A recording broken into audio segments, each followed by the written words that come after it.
Buenas tardes.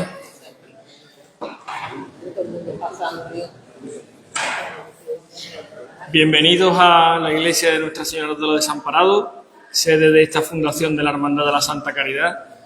Gracias a todos los asistentes. La verdad que la capilla se ha llenado 10 minutos antes de las 8 de la tarde, con lo cual quiere decir que el conferenciante es un éxito asegurado. Bueno, pues paso a detallaros el currículum del ilustre señor don Fernando Cruz Isidoro. Es doctor en Geografía e Historia desde 1993 y profesor titular de Historia del Arte de la Universidad de Sevilla desde 1996, ganando la plaza en propiedad en el año 2002. Es además académico correspondiente de la Real Academia Provincial de Bellas Artes de Cádiz, por Sanlúcar de Barrameda desde el año 2019. Su labor docente ha sido calificada por la Universidad de Sevilla como sobresaliente y está en posesión del Premio a la Innovación Docente y a la Excelencia Docente de dicha universidad. Fruto de ese magisterio es la dirección de 5 tesis doctorales, que obtuvieron la máxima calificación, y se hallan en cursos otras 6. Es director de becarios de formación de personal universitario y de becarios de colaboración del Ministerio de Educación, Cultura y Deportes y de inicio a la investigación del plan propio de la Universidad de Sevilla. Su trayectoria científica ha estado vinculada desde 1991 al grupo de investigación UM 171, Centro de Investigación de la Historia de la Arquitectura y el Patrimonio Artístico Andaluz, del que es investigador principal desde 2012. Desde entonces dirige un seminario anual con sus 22 componentes y edita un libro con esos aportes. Ha coordinado 25 seminarios de investigación y es asesor de revistas artísticas e históricas y evaluador de publicaciones en revistas principales y monográficas de historia del arte. Ha participado en varios proyectos de I+D, de excelencia, y en numerosos proyectos de innovación docente y de investigación. Desde 1990 mantiene 3 líneas de investigación: la historia de la arquitectura andaluza renacentista y barroca, el patronazgo artístico de la Casa Ducal de Medina Sidonia y el patrimonio artístico de Sanlúcar de Barrameda. Fruto de este trabajo son sus 19 libros de investigación, editados por la Universidad de Sevilla, Diputación de Sevilla, Diputación de Cádiz, Cajasur, ASEJA y otras instituciones, de los que destacaría los dedicados a edificios y hermandades sanluqueñas, como los del Convento de la Victoria, Capuchino, San Diego y Madre de Dios. Los varios del Santuario de la Caridad, a las casas barrocas y los de las hermandades del Nazareno, Angustia y Santo Entierro. A lo que añadir la coordinación y edición literaria de otros 8 libros, sus 51 capítulos en libros y actas de congreso, más de 120 artículos de investigación, 73 fichas catalografiadas o 12 reseñas de publicaciones. Además, ha organizado e inventariado de forma altruista 5 archivos sanluqueños, los del Santuario de Nuestra Señora de la Caridad, del que es archivero oficial, de las Hermandades del Nazareno y de las Angustias, el archivo nobiliario de Velázquez Gastelu, depositado en el archivo municipal, y el del Monasterio de Madre de Dios. Por esa labor investigadora y de difusión cultural ha recibido diversos premios, de los que destacaría la insignia de oro de la ciudad de Sanlúcar de Barrameda en el año 2008, por la divulgación y difusión de los valores culturales y sociales de nuestra historia, con la aportación impagable para el mejor conocimiento de Sanlúcar. La primera insignia de oro de la Asociación Cultural y Enológica La Solera, en 2011, o el Premio Capitán de Galeones en 2018, concedido por la Fundación Puerta de América, que conmemoró la gesta de la primera Vuelta al Mundo, por liderar la nave de la investigación y difusión del patrimonio sanluqueño. Este es el extenso currículum que nos presenta don Fernando, el conferenciante que tenemos hoy, y con esta primera conferencia que se da aquí en la Fundación de la Santa Caridad, comenzamos un ciclo de conferencias anual que esperamos poder mantener. sin más, daros la bienvenida por parte de todo el patronato de la Fundación y os pediría un aplauso para el señor conferenciante.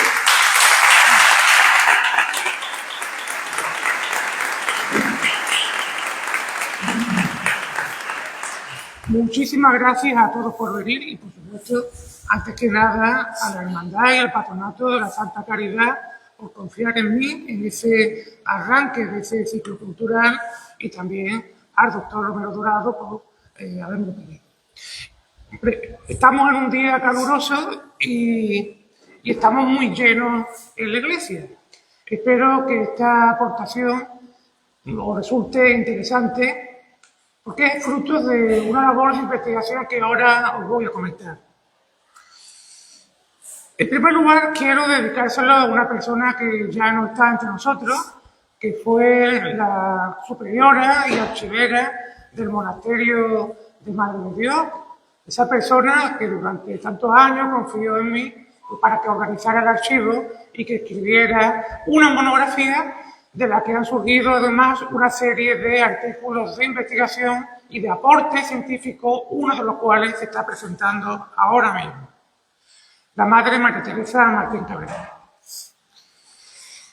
Realmente el estar aquí también para mí es un orgullo, porque parte del tema del que os voy a hablar, este edificio y el patrimonio artístico que conlleva, su historia, su enorme historia, pues para mí es muy cercana y ha dado fruto de investigación ya lejano en el tiempo, como un artículo que salió pues ya hace muchos años, en 1999, sobre el patrimonio artístico y material de este hospital de la Santa Caridad y Pobres Desamparados, o antes lo estaba hablando con el hermano mayor, con esa otra aportación que hace también ya varios años, en el 2011, en un congreso que se hizo en Sevilla sobre las hermandades de la Santa Caridad de todo el mundo, pues yo llevé a ese congreso una ponencia que salió publicada en este libro sobre la Santa Caridad de San Lucas de Barrameda, aproximación a su historia y patrimonio artístico. Por lo tanto, me encuentro aquí casi como si estuviera en mi casa. Pero lo que voy a comentaros hoy es otro tema.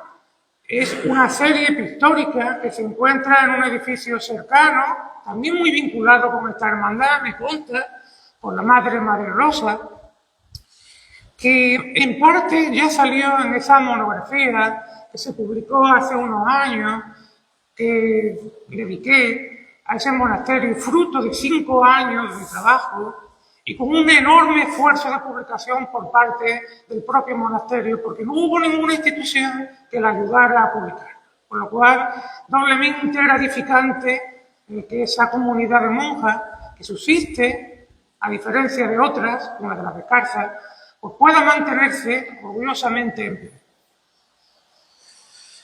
Pero, concretamente, esta serie pictórica, pues la di a conocer hace relativamente poco en una revista de la Universidad de Málaga, en el Boletín de Arte UMA, donde di a conocer un pintor muy desconocido para el ámbito científico y que me gustaría que supierais reconocerlo, porque es un orgullo para la ciudad de San Lucas que la única serie pictórica documentada de este artista y lo único que conocemos prácticamente de su personalidad se halle y se conserve los muros de esa iglesia de Madre de Dios.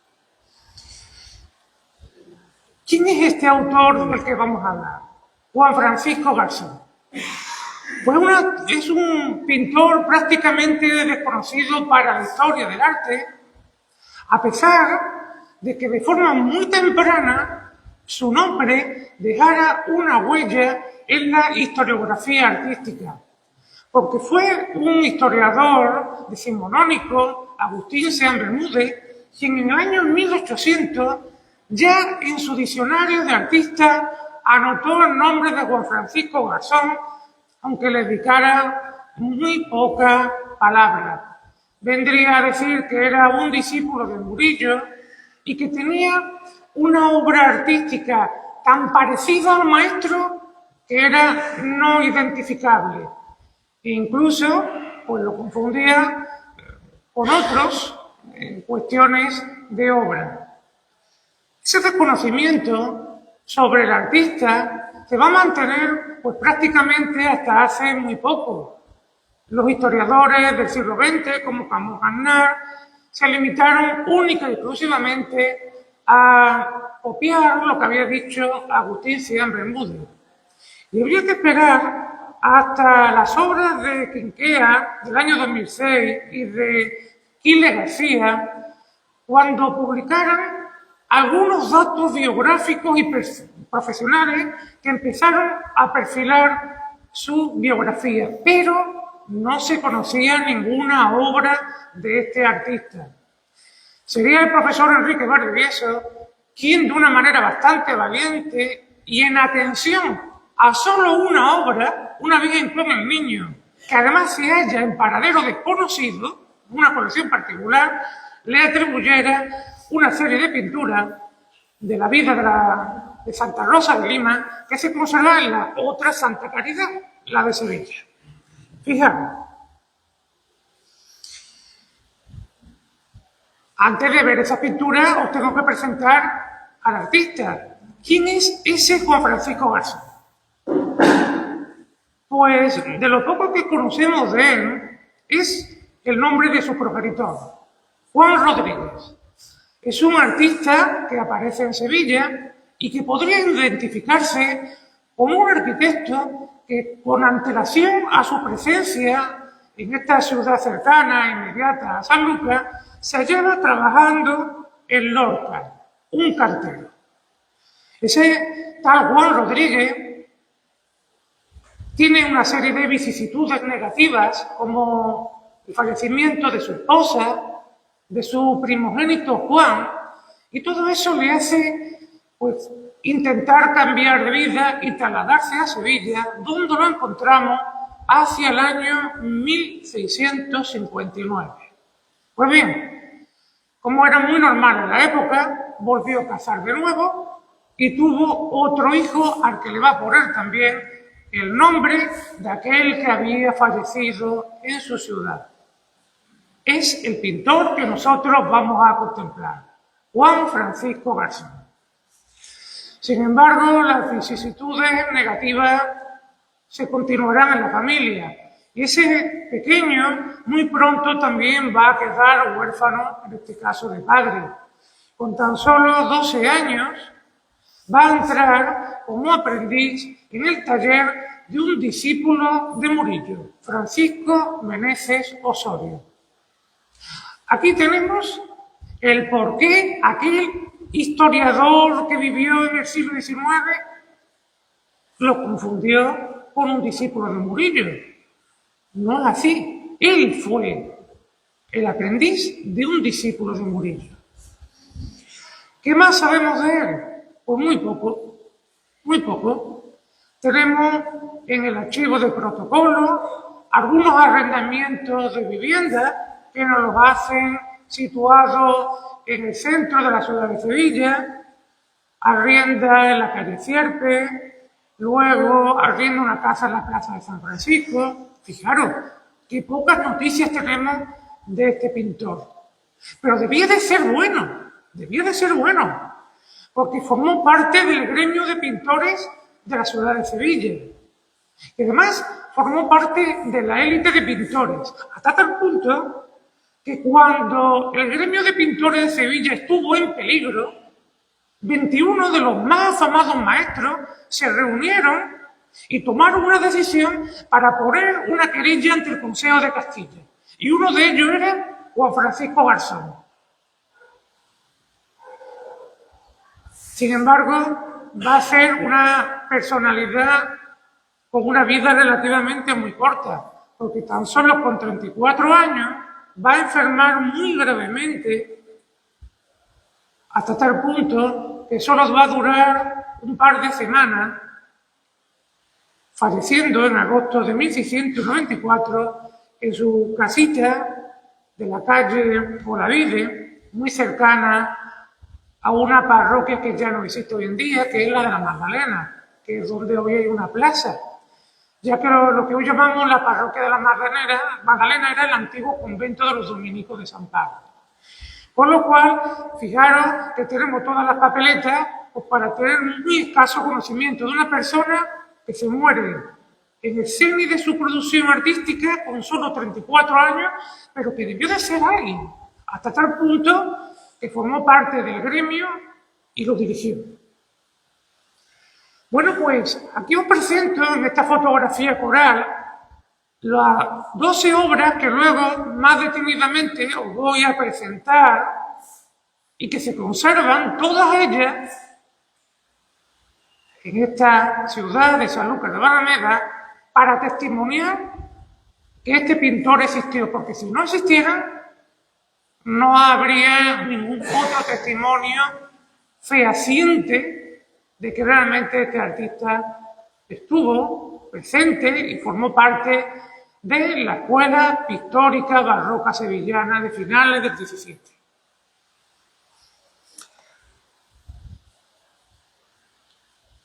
¿Qué podemos hablar de su personalidad?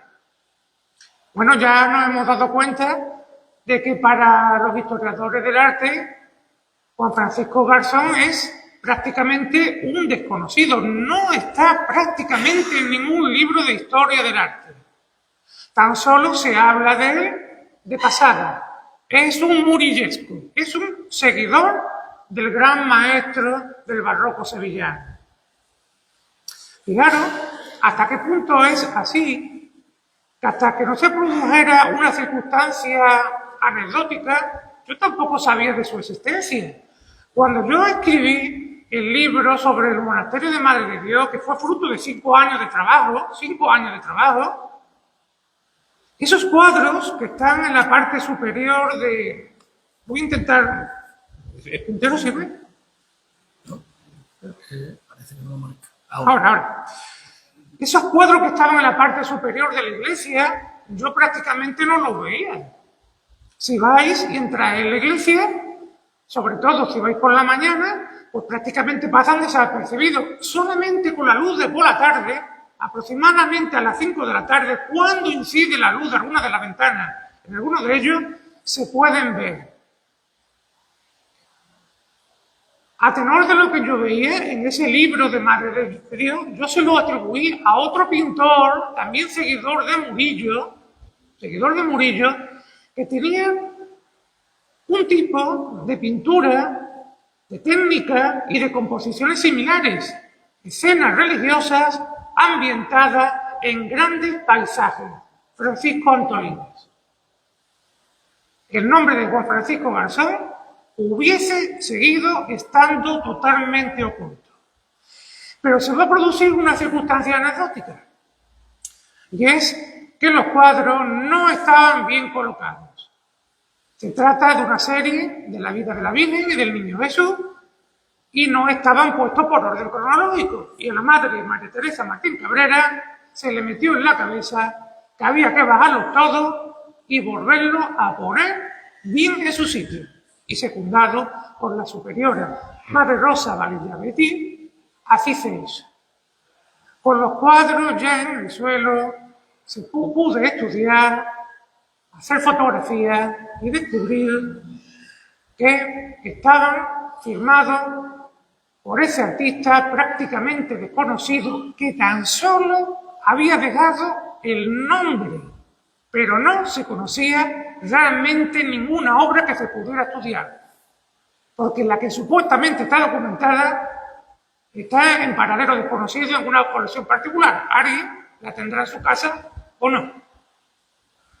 Pues bien, aquí tenemos la firma de ese pintor, Juan Francisco Garzón, en las dos modalidades de cómo firma. Como veis, en la parte inferior pone Juan completo, en la de arriba hace una contracción poniendo una pequeña O, contrae Francisco poniendo la O en chiquitito, y Garzón sí que lo pone no con Z, ya que no suele utilizarse la Z en el 17, sino con la C de Sevilla.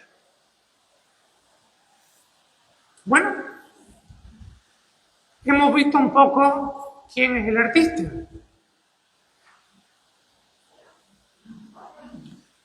Pero ahora tenemos que ver cuál es el contexto del por qué aparecen estas obras en el monasterio.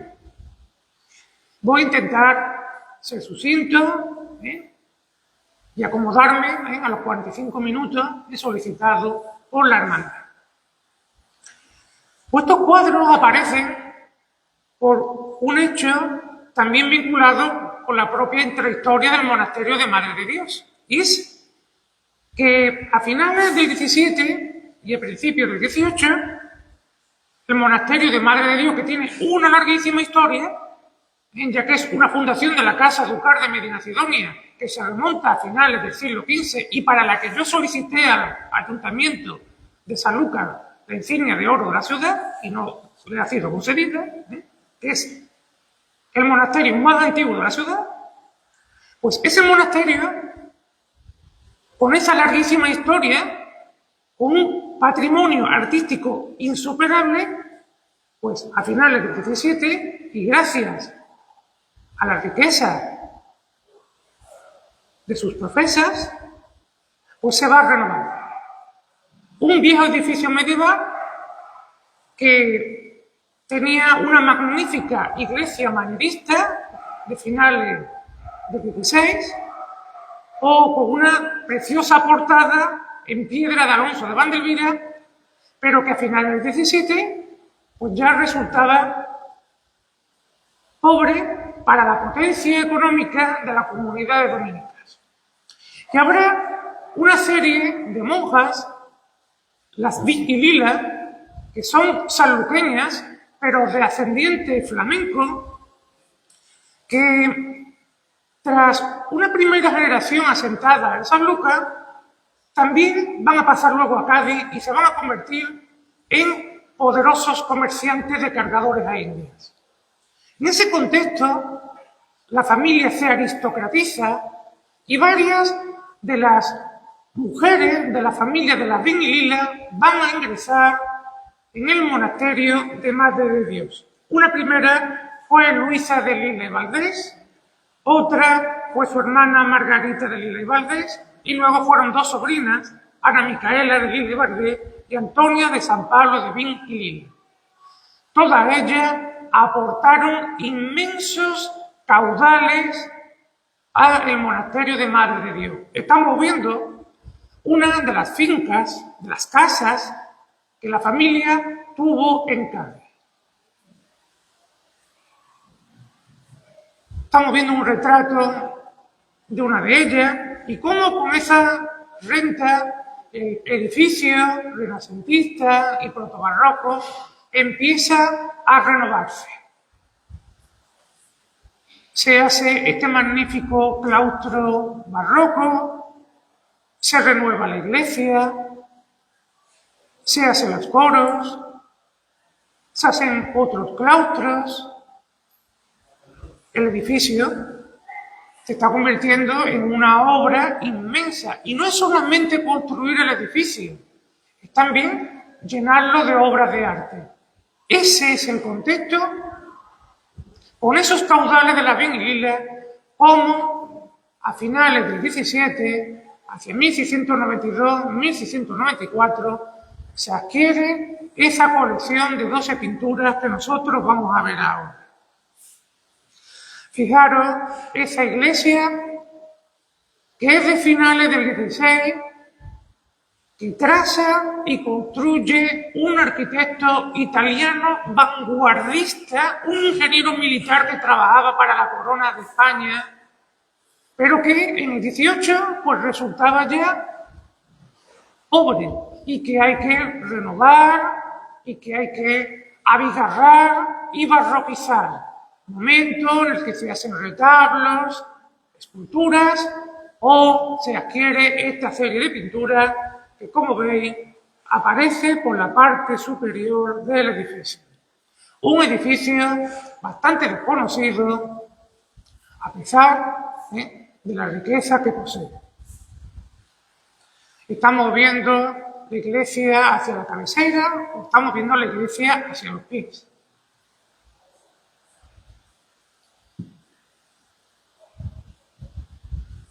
Fijaros sus retablos barrocos, sus imágenes, pero sobre todo sus pinturas. Son estas pinturas que muchas veces pasan desapercibidas por estar en la parte superior de los muros, lo que nosotros vamos a estudiar. Bueno, pues vamos a meternos ya en la serie. Como veis, vamos en un increciendo.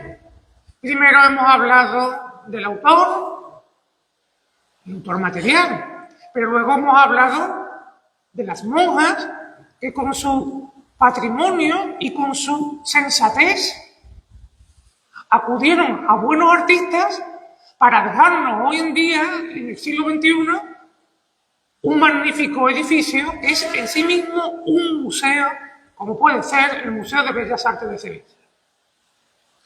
La serie está filmada, pero no está fechada, o yo no he sabido, en los breves minutos que los cuadros estuvieron en el suelo, verle la firma. Yo aproveché la mañana que estuvo en el suelo para fotografiarla y analizarla, teniendo en cuenta que estuvieron en la clausura y por lo tanto fueron solo unos minutos.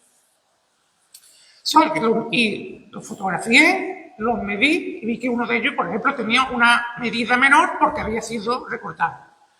Son 12 cuadros, la serie está completa, no falta ninguno, son de formato alargado, su técnica es óleo sobre lienzo, aproximadamente son 184 centímetros y medio por 122, salvo uno, el de los desposorios de San José y de la Virgen, que es ligeramente más pequeño. Los marcos de madera son de la época, parecen los originales. Como veis, tienen un entalle, tienen unas ovas, tienen un juego de elementos cóncavos, convexos, y además tienen una policromía que no solamente sirven para enmarcar, sino también para sacar esos tonos un tanto apagados que son fruto pues, del paso de los años. En los minutos que estuvo la serie en el suelo, yo pude constatar fotográficamente que al menos 3 tenían la firma en perfectísimo estado. Los desposorios de la Virgen, la presentación al templo o la Asunción de la Virgen. Y se intuía bastante bien en el nacimiento de la Virgen y ya mal en el resto. He vuelto a repetir la imagen para que veáis las dos modalidades de cómo firmaba Juan Francisco Garzón. Y podéis ver, por ejemplo, el craquelado de la pintura y lo estáis viendo de una manera que no se ve en el cuadro, porque esto es una fotografía de cierta calidad y ha sido la fotografía mejorada con un programa fotográfico como el Photoshop, pues para que lo podáis ver ahora. ¿Cómo pinta Juan Francisco Garzón? ¿Cómo es su obra? ¿Es buen pintor? ¿Es un mediocre? ¿Quién es? Pues lo primero que hemos de comentar de Juan Francisco Garzón es que está dentro de lo que era lo habitual en la escuela pictórica sevillana de la segunda mitad del siglo XVII, que oscilaba entre dos grandes maestros. La pintura amable, delicada, femenina, lírica de Murillo y la pintura más agreste, más expresiva, más dura, pero más barroca de Bardeleal. Pero indudablemente Murillo se llevaba la palma y Juan Francisco Garzón no dejaba de ser el aprendiz de un discípulo de Murillo. ¿Cómo nos va a extrañar que Juan Francisco Garzón dibuje, componga y pinte como Murillo? Y es que además la estética murillesca no es que solo se proyecte en los discípulos directos de Murillo, como eran Juan Simón Gutiérrez, Francisco Meneses Osorio, Esteban Márquez y otros muchos, no. Es que la estética de Murillo se prolonga a una segunda generación de pintores, como es Juan Francisco Garzón, a una tercera generación de pintores, y si me apuráis, va a llegar hasta muy avanzado el siglo XVIII. Es que Murillo y su estética, su forma de componer, sus tipos humanos, la belleza que desprende, el lirismo, era una pintura tan amable que se sobrepuso la sociedad sevillana hasta tal punto que se convierte en un signo de distinción pues, para aquella hermandad, para aquella iglesia o para aquel noble que quisiera presentar a sus amigos o a otra hermandad las obras de arte que tenía en su templo o en su palacio. Casi se convierte en un arte oficial de la ciudad de Sevilla. Eso va a determinar que lo que en un principio era una pintura con garra, una pintura fuerte como la que hace Murillo, cada vez se haga más adocenada, más suave y más comercial a medida que vayamos avanzando en una primera, una segunda o una tercera generación.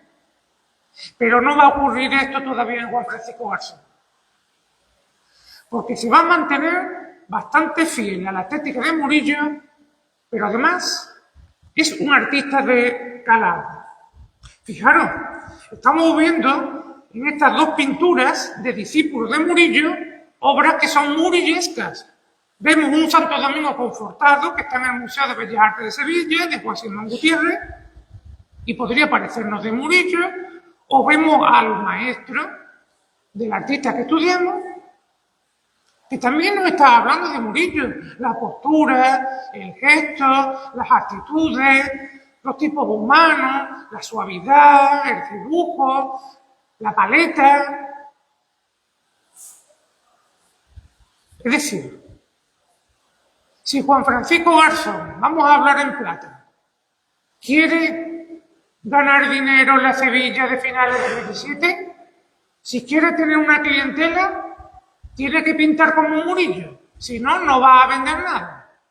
Y fijaros, estamos viendo una bellísima Virgen con el Niño de Murillo, y os pongo al lado esa pareja que luego vamos a estudiar de San José y la Virgen que hace nuestro Juan Francisco Garzón, donde podemos ver que la estética de la Virgen es deudora de la obra de Murillo. Es decir, eso le exige la clientela.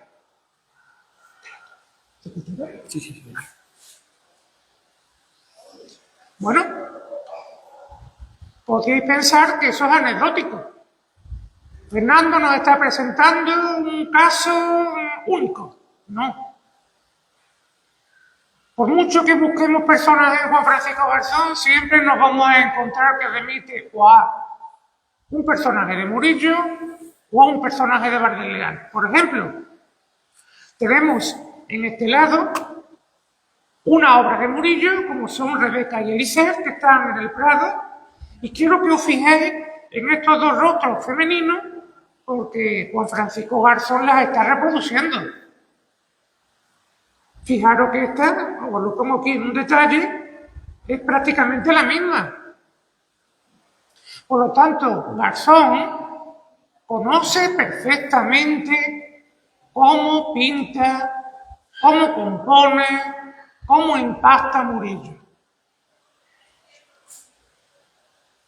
Pero es uno de los componentes de la escuela sevillana. El otro componente es Bardel-Leal. Murillo le puede servir para los temas femeninos. Le puede servir para una Inmaculada, una Virgen, una Santa Ana. Pero luego están los personajes secundarios con carácter. Y ahí Bardel-Leal le va a servir de modelo. Por ejemplo, estáis viendo un cuadro de la liberación de San Pedro que hace el pintor Bardel-Leal, que se conserva en la Catedral de Sevilla. Fijaros en la fuerza, en el drama, en la expresividad de ese rostro, de esa cabellera, de esa mano. Y luego como Juan Francisco Garzón se inspira en este San Pedro, pues para este personaje, en la anatomía del rostro, en el gesto de la mano, en la postura. Pero no penséis que Juan Francisco Garzón hace un plagio. Todos los artistas, incluyendo Murillo, siempre copian a otros pintores. Y todos ellos utilizan estampas y grabados, flamencos, alemanes o italianos. Por lo tanto, no penséis que Garzón está actuando de mala manera. Del estudio de esos 12 cuadros, porque es lo que tengo para poder estudiar, yo llego a la conclusión de que el artista que os presento es un artista muy cualificado, es un magnífico dibujante. Y además tiene una pincelada suelta, ágil, empastada, aunque en algunas ocasiones pues la veamos restregada, que quizás una restauración podría mejorar. Además, y eso es muy difícil, las composiciones son bastante buenas, compone con bastante soltura. Eso sí, no se inventa las cosas, ya lo he dicho antes. Él, como Murillo, como Bar de Leal, utiliza estampas y grabados. Las de Durero, las de Corf, las de Collaert, las de Malery y las de otros muchos. Son, bueno, pues lo que hoy en día tenemos con Internet. Es lo mismo, las estampas y los grabados era el Internet de la época, era lo que podía tener para inspirarse.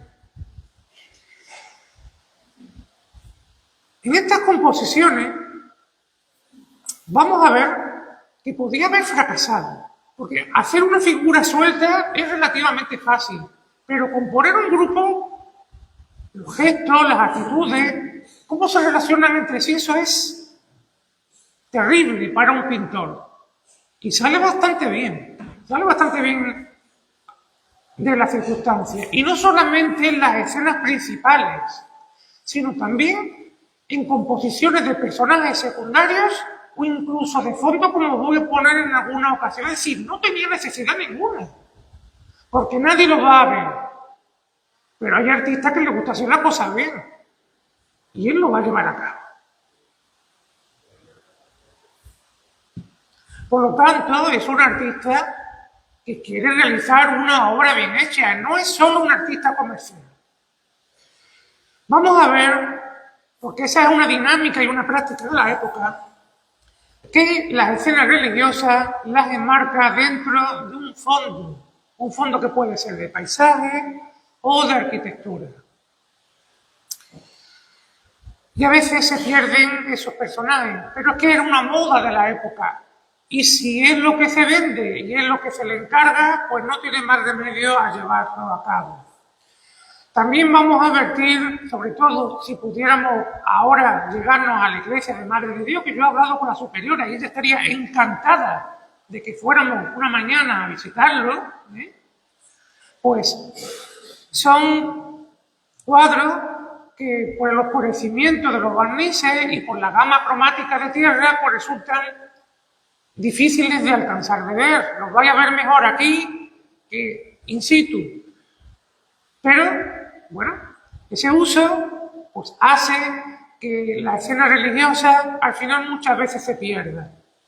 Fundamentalmente vamos a ver una gama cromática de tierra, de marrones, pero también nos vamos a encontrar algún azul intenso, algún carmín. El carmín, el rojo, es como una ola de fuego que hace resaltar, por ejemplo, el reverdor de un rostro femenino.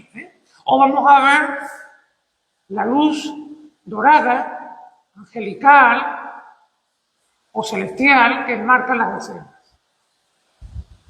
Fijaros en esta Virgen con el Niño, esos azules, esos rojos atemperados, esas iluminaciones que de forma súbita hacen emerger al personaje de un fondo que está en tinieblas.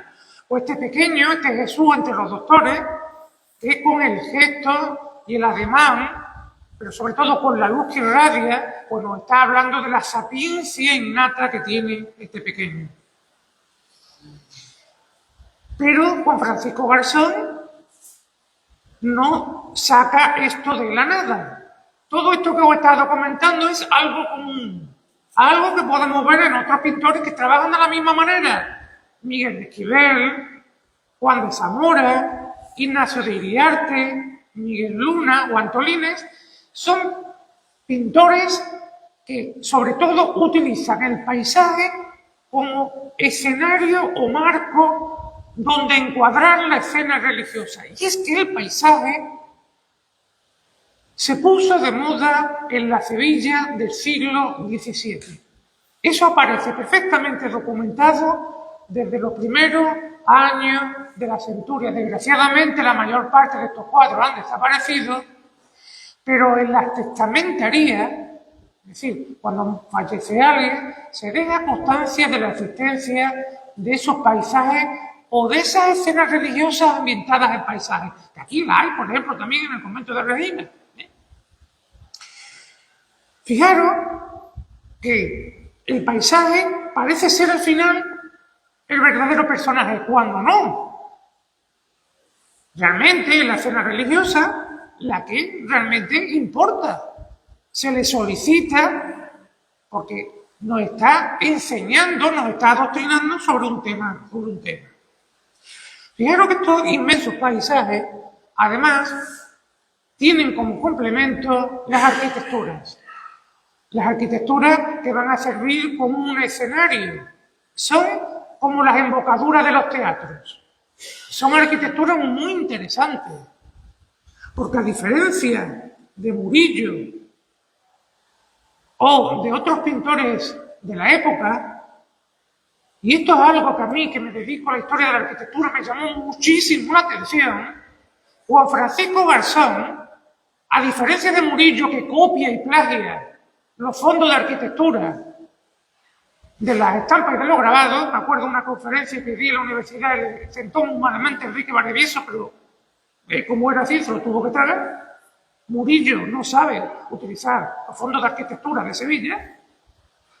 En el caso de Juan Francisco Garzón, está inspirado en no pocas ocasiones directamente en edificios de la propia ciudad, por lo cual nos está contextualizando la ciudad que se nos fue. Fijaros, en este tema del Niño Jesús perdido, cómo ese fondo de arquitectura nos está hablando de un tipo de portada de recerco que es muy habitual en Sevilla o en Sanlúcar. Y fijaros además lo que os decía, estos personajes que están en la parte de arriba no los ve nadie, solamente se ve con la cámara fotográfica. Pero fijaros, una sanguina, en otras ocasiones una crisalla, cómo componen los personajes que no va a ver nadie. Es decir, es un artista de garra. Fijaros que en algunas ocasiones, como en este nacimiento de la Virgen María, si os fijáis, hay un fondo arquitectónico que nos está hablando, por ejemplo, del Panteón de Roma, un edificio de planta centrada. Y nos habla que Francisco Garzón bebe de otros pintores de la ciudad de Sevilla, como de Luis de Barba. Un cuadro que se conserva, que es el tema de la purificación, nos habla de un edificio muy similar. Un edificio de planta centrada, o al menos, como veis, curvo. ¿Hay algo parecido en la ciudad de Sevilla? ¿Tenemos que pensar que está reproduciendo el Panteón de Roma? ¿O sí que lo hay en Sevilla? La cabecera trebolada de la catedral. Por lo tanto, fijaros que es que además está reproduciendo hasta el orden gigante de pilastras. Nos está mostrando idealizadamente la ciudad.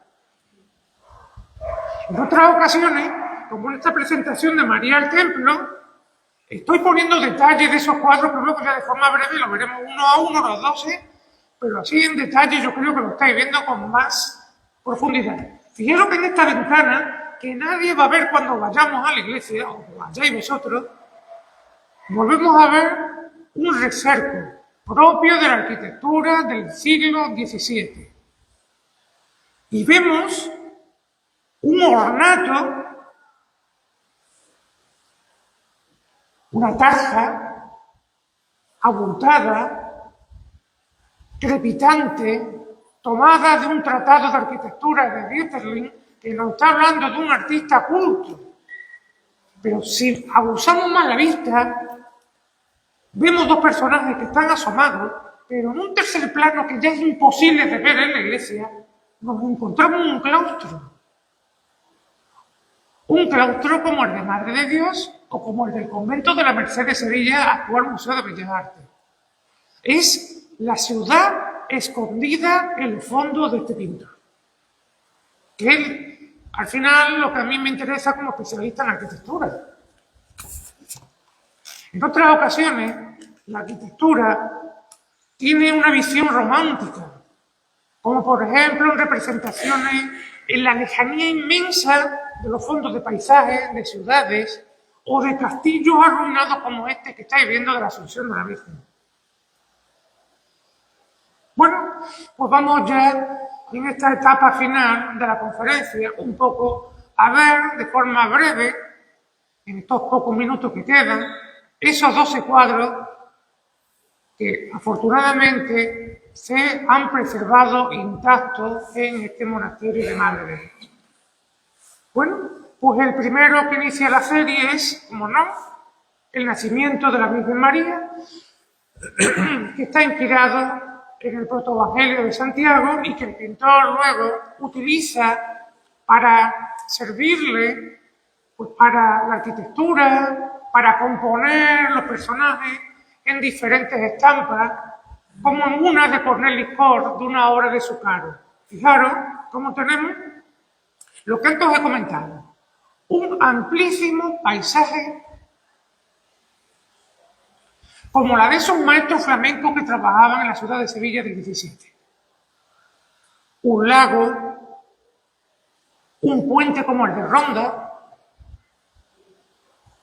una inmensidad. Fijaros que normalmente la composición religiosa se concentra en la mitad del cuadro. Estamos analizando el cuadro, la mitad para la escena religiosa, la otra mitad para el paisaje.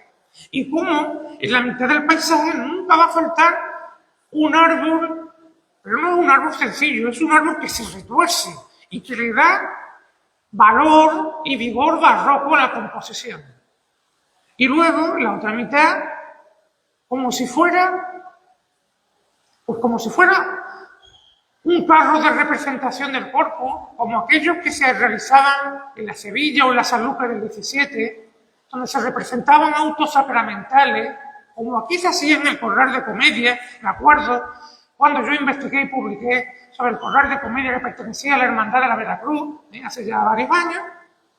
Bueno, pues allí se levantaban tramoyas, escenografías, que son como de cartón piedra, pero suficiente, fijaros, una hornacina para que Santa Ana esté reservada en su cama. Y luego, ¿qué es lo que más importa? Que veamos a la Virgen. Y vemos cómo se presenta a la Virgen, siempre subida sobre un pedestal. Y aquí en el pedestal, os lo digo, si tenéis buena vista y vais a Madre de Dios, aquí es donde firma el pintor. Indudablemente en esta pintura está toda la escuela pictórica sevillana del 17, entre ellos Roela, de que tenemos muchas obras aquí en San Lucas. El detalle de las telas, los bordados, las calidades matéricas. Aquí tenéis la estampa de Cornelis Cort para que veáis la fuente de inspiración de este maestro. La segunda obra sería la presentación de la Virgen Niña al templo. Ya sabéis, en corta edad va a ser consagrada al templo y sus padres, San Joaquín y Santa Ana, pues la llevan a ese edificio donde un sacerdote la espera. La mitad para el paisaje, la mitad para la arquitectura. Vemos a la pequeña como no tiene ni siquiera cuerpo para poder subir por esos pedestales. Se inspira en colar. Estamos aquí viendo la estampa, una de las muchas que hay. Os traigo una porque no cabe más en la imagen. Con el sacerdote con los brazos abiertos recibiéndola donde va a estar, pues hasta que ya se hace mujer, y entonces ya no puede estar en el templo. Fijaros, voy a volver un poquito atrás, el árbol retorcido, el lago, donde en algunas ocasiones aparecen cisnes. Fijaros qué visión romántica, y estamos hablando de finales del 17, no hay que esperar a la pintura del 19 para eso.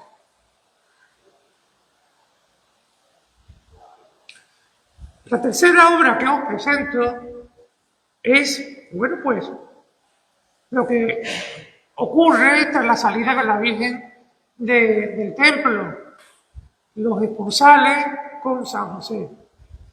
Aquí de nuevo son los evangelios apócrifos, el protoevangelio de Santiago, el libro sobre la Natividad de María, las que nos dan más jugo, más información. Es lo que utiliza el pintor pues para escenificar el momento. La mitad para el paisaje, árboles, el lago, las arquitecturas al fondo, una pequeña torre, y la otra mitad casi para una embocadura de teatro. Haceros cuenta que estamos en un teatro y hay una escenografía, una tramoya de cartón. Eso es lo que tenemos aquí.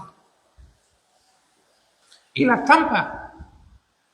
Fijaros cómo en esta ocasión es muy cercana la inspiración, como veis, de la pintura. ¿Esto te permite que no me pueda acercar? No lo sé si No, Había una cosa, espérate, no. lo desconozco. Deja, para no. Bueno, sigamos avanzando. Tenemos como cuarta obra en la serie el tema ya de la Anunciación. María recibe al arcángel en esa firme decisión de Dios de concebir a su hijo, y María lo acepta. Lo encontramos en San Lucas, pero también lo tenemos en el Evangelio apócrifo de Santiago, y tenemos muchas estampas que sirvieron de inspiración al artista. De nuevo, la mitad para el paisaje. Fijaros que tenemos una semipenumbra, tenemos siempre un nubarrón, y luego como súbitamente emerge esa luz dorada que lo que hace es marcar un lago, un árbol, una arquitectura, pero sobre todo lo que importa, la escena religiosa. Esto ocurre en un interior, en la casa de María, pero como si fuera una representación del Corpus Christi celebrada en la plaza de arriba de San Lucas. Un tablado. Aquí estamos viendo el tablado. Una construcción de madera o de cartón. Pues aquí se está realizando la escena. María aceptando esa presencia del Espíritu Santo. Dios Padre, el arcángel, y sabéis que María concibe a su hijo a través del oído, a través de esa buena nueva. Alguna fuente de inspiración, algunas estampas de Durero y de otros artistas, el internet de la época que permite a un artista, por ejemplo, como veis, utilizar el ademán de la mano, de la pierna. Fijaros lo cercano que es el arcángel a esta escenificación de la estampa, con el gesto de sumisión de María a una estampa de Durero. Vamos avanzando. Visitación a su prima Isabel. Tanto María como su prima están encintas y hay un movimiento. María va a visitarla, hay un cambio de escenografía. Por lo tanto, de nuevo vemos un paisaje abierto, inmenso, flamenco, las montañas, los árboles, el nubarrón, el celaje, que súbitamente se abre por medio de la luz y sobre todo la arquitectura, que como si fuera una escenografía teatral, nos está enmarcando lo que realmente es importante. Las dos primas se anuncian la buena nueva. Ambas, como veis, ponen la mano sobre su cuerpo. Sus respectivas parejas comentan la situación, no tienen importancia, por lo tanto están a una menor escala, son personajes secundarios. Y de nuevo vemos una arquitectura que nos recuerda parte de la arquitectura sevillana. Una nueva estampa, como la de Cornelis Cor, nos muestra la fuente de inspiración del artista. Bueno, estamos llegando a la mitad de la serie, la adoración de los pastores. Como veis, esta sí que tiene una ambientación paisajística. Un inmenso espacio, en teoría fue en diciembre, eso es imposible, ya lo sabéis, no se puede estar con el ganado en diciembre, porque ya sabéis que la fecha fue una circunstancia convencional, ¿no? Estamos viendo el paisaje, los pastores y cómo los ángeles anuncian a los pastores: ha llegado el Mesías. En la misa de Navidad de Madre de Dios, en la voz de Madre Rosa, en su canto, pues nos anuncia este tema que estamos aquí observando. Vemos la cabaña del refugio y podemos ver pues, cómo María, San José y sus pastores están a su alrededor. Una escena muy íntima. Muchas estampas pueden servir de referencia, como esta de Bloemaer o Murillo. Aquí tenéis una obra de Murillo y tenéis un detalle de esta pintura de Garzón. Bien, para que veáis los gestos, las actitudes.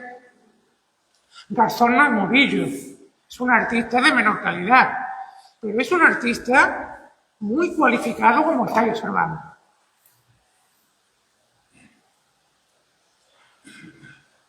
Sobrepasando ya el comedio, nos encontramos la otra adoración, la de los pastores.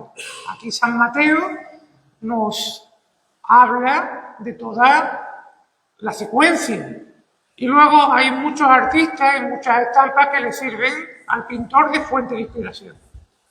Fijaros de nuevo que el paisaje parece que tiene la preeminencia. Al final, la adoración de los reyes queda como disminuida y es esa inmensidad, esa nube, ese árbol tortuoso, esa ruina romántica,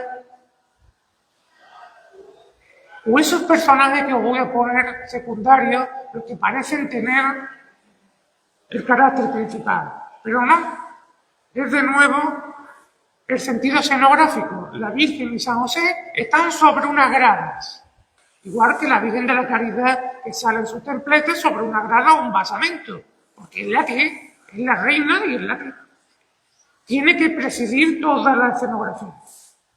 Aquí lo estamos viendo y los reyes se desparraman por la parte inferior. Una estampa, la de Lauer, nos está mostrando ese mundo del copio y pego tan habitual en nuestros alumnos actuales, los que somos docentes lo sabemos, pues el copio y pego de la época eran las estampas del momento. Pero quiero que veáis lo que no ve nadie. La comitiva de los Reyes Magos. Esos personajes secundarios que emergen de la nada como fantasmas y que prácticamente son imposibles de ver en el cuadro. Fijaros los caballos, fijaros la comitiva, el movimiento, el dinamismo.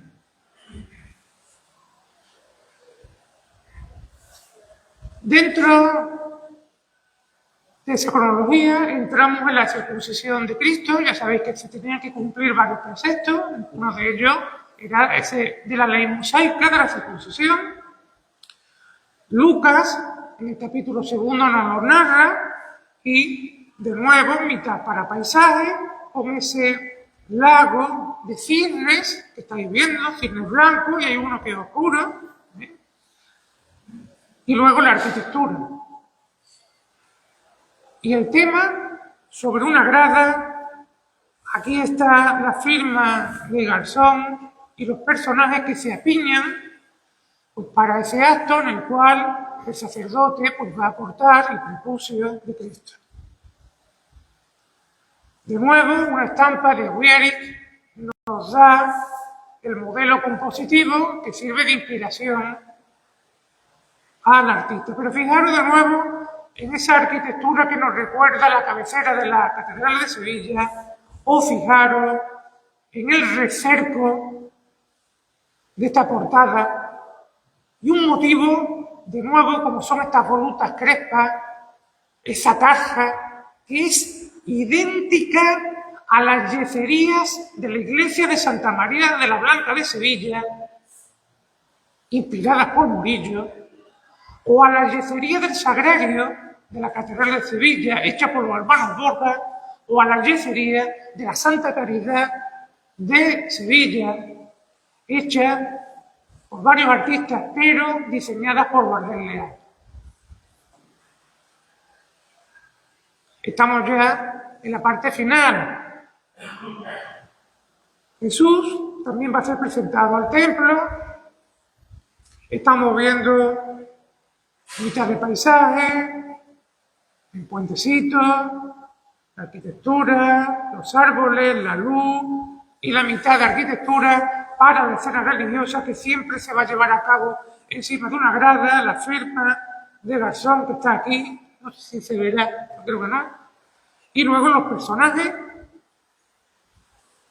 y un fondo arquitectónico casi con sentido arqueologizante, porque ¿cómo si no puedo yo calificar esta grisalla que aquí veis donde se está reproduciendo unas esculturas como si fueran realizadas en piedra?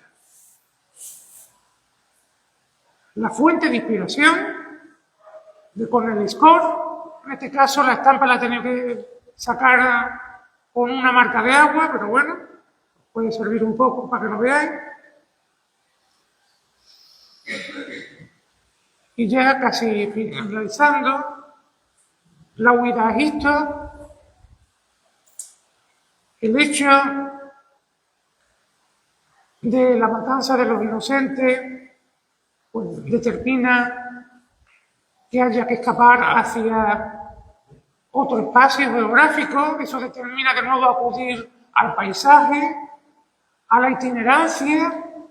Mateo o el protoevangelio del pseudo Mateo nos dan una narrativa que le permite al artista componer, pero sobre todo son estampas como la de Gerard, según Martín de Bo, o el propio Murillo, los que le sirven para eso. San José llevando a esa borriquilla con María y el pequeño para huir, y cómo los ángeles le marcan el camino, le abren la ruta y le muestran hacia dónde ir. Lo agreste del paisaje, el río, el lago, la ruina, los cisnes, nos van señalando el espacio. Fijaros que os pongo una obra de Murillo o ese grabado, pues para que veáis la fuente de inspiración de Garzón.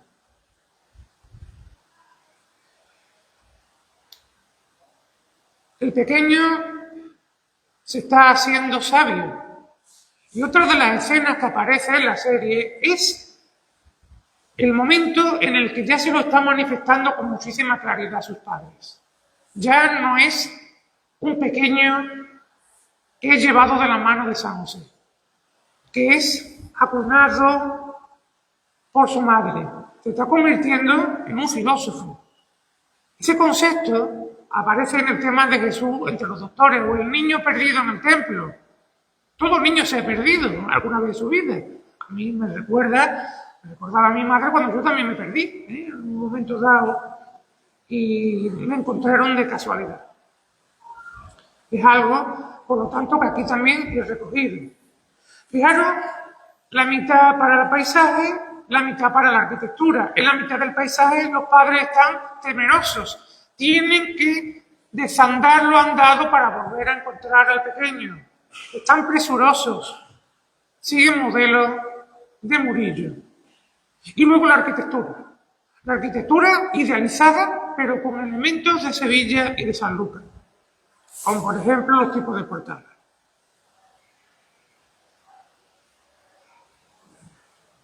El tema lo vemos, por ejemplo, también en Zurbarán. Lo tenía fácil Garzón. Los supuestos conocedores de la ley mosaica son ahora unos niños. Están a los pies. Están escuchando. El pequeño está en la cátedra. Está en alto, sobre las gradas. Es un símbolo. Es un emblema. Por lo tanto, así lo hará también Garzón. Y ya para acabar, la última escena que marca el final, la dormición de la Virgen rodeada de todos los apóstoles y su asunción a los cielos, llevada por los ángeles, donde será finalmente coronada por el Padre, el Hijo y el Espíritu Santo.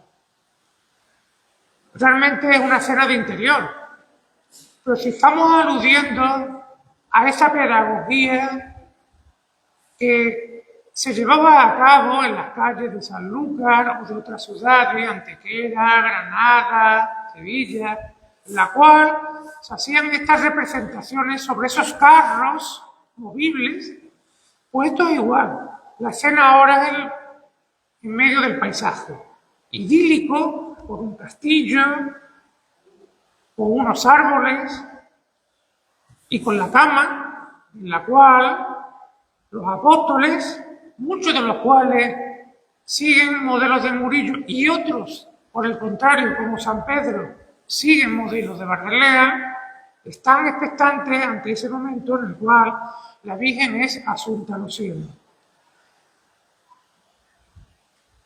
Serán protoevangelios los que, como el San Juan Evangelista Teólogo, los que más nos den pistas o grabados y obras de pintores, los que marquen, bueno, pues los modelos a seguir por Garzón. Rubens o estas estampas, como veis, proporcionan la fuente de inspiración. Bueno, pues este último panel nos está mostrando como la serpiente que se muerde la cola. Como al final Garzón no deja de ser lo que es, un discípulo de esa primera generación de discípulos de Murillo. Estamos viendo una obra de Esteban Márquez, otro murillesco, que está recogiendo un modelo femenino de Murillo y como Garzón al final lo vuelve a reproducir. Es decir, se perpetúan las formas murillescas si no se hubiese muerto con 34 años hasta bien entrado el siglo XVIII. Y nada más.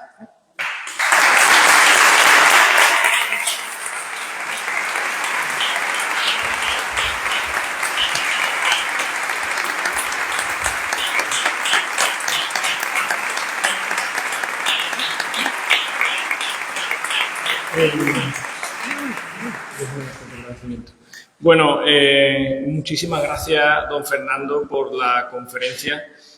Como sanluqueño, decirle que me siento orgulloso del trabajo que lleva realizando durante muchísimos años en nuestra ciudad, que gracias a estas conferencias descubrimos los sanluqueños patrimonio completamente desconocido. Acabamos de descubrir 12 lienzos que a la vista en un templo como Madre de Dios es imposible de descubrir si no se hace a través de este trabajo. Así que mi más sincera enhorabuena, felicidades por parte del patrimonio de la Santa Caridad y dos cosas. En primer lugar, como bien has dicho, la Hermandad de la Santa Caridad y la Orden Dominica tenemos muy buena relación y ahí le lanzo el balón para ver si es posible que nos haga una visita guiada al templo e invitar a todos los que están aquí presentes. Sí.